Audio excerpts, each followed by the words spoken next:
Gender, yes. More gender issues.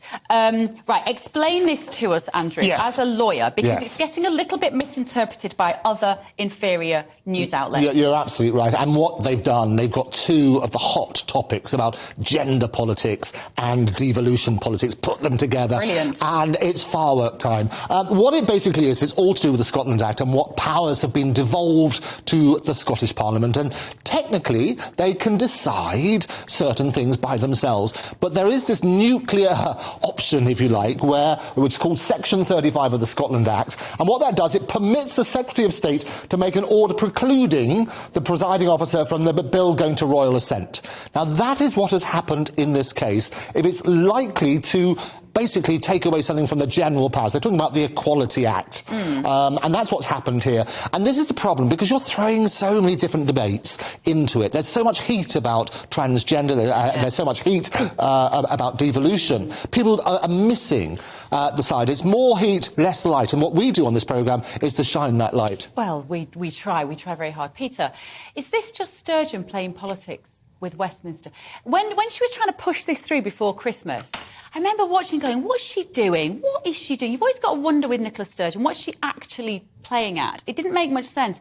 Was she doing this in order to declare war on Rishi Sunak and the devolution process? There's an element of that, certainly. And it's interesting you say both Rishi Sunak and the devolution process, because she's fighting a general election. Yeah. She's trying to distract from the other problems in Scotland, like the NHS and drug deaths, but also keep alive the flame of independence. But, I mean, this aggravates me because it runs contrary to the Equalities Act, and the UK government are acting lawfully, and Nicola knows that, and Nicola, as you say, has chosen to have this fight.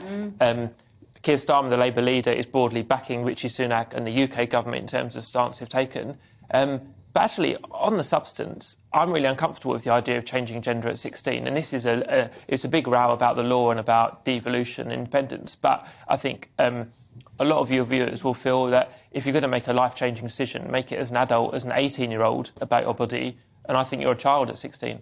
So, in other words, her desire to play politics with this topic can potentially harm young people changing their gender. I mean, it makes us that makes us sound incredibly callous.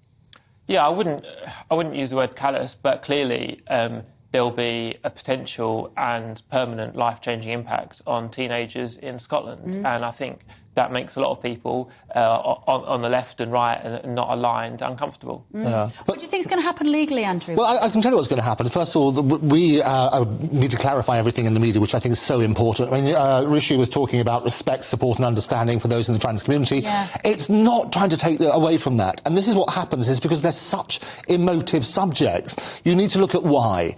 And the whole reason about this Section 35 order is to turn around and say, well, is it going to have an impact on the whole of the UK's law about the equality?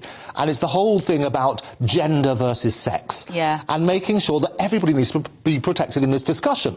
And that's what happens. I think by throwing in the grenade, if you like, about such emotive topics, it is tricky. But Nicola lost, as we predicted, in the Supreme Court, when she tried to get Indy Ref 2 going, because that was against the whole sort of principle. And I think she'll probably lose on this one as well, and it's not to basically diminish the argument and support which everyone wants to give to the trans community.